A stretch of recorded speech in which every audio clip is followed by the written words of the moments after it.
Hey, it's Living with Chanel. Welcome back to my channel. If this is your first time here, welcome. I would like for you to join my family, so make sure to hit that subscribe button, and please don't forget to also hit that notification bell so you do not miss any of my upcoming videos. In today's video, I'm going to be sharing with you another great simple recipe for those lazy nights or one of those days you don't feel like eating meat or you don't want to spend a lot of time in the kitchen. It's going to be a stir-fry mushroom recipe. So if you want to see how I achieve this beauty, let's get started.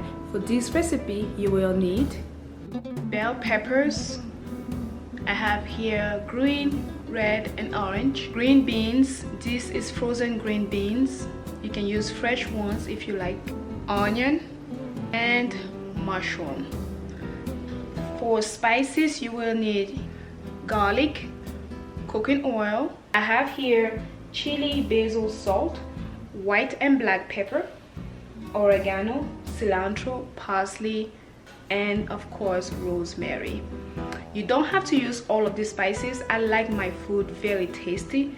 You can only use a few ingredients, and the main ingredients in this meal will be white and black pepper, salt of course, rosemary, and some cilantro and parsley.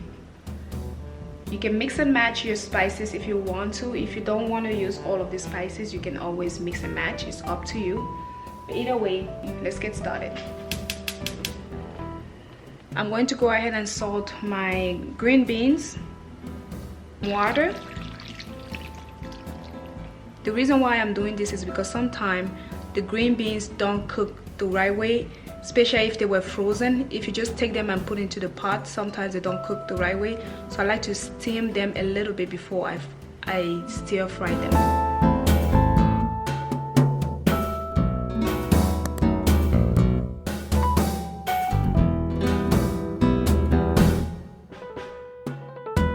Cut the mushrooms to your desired shape.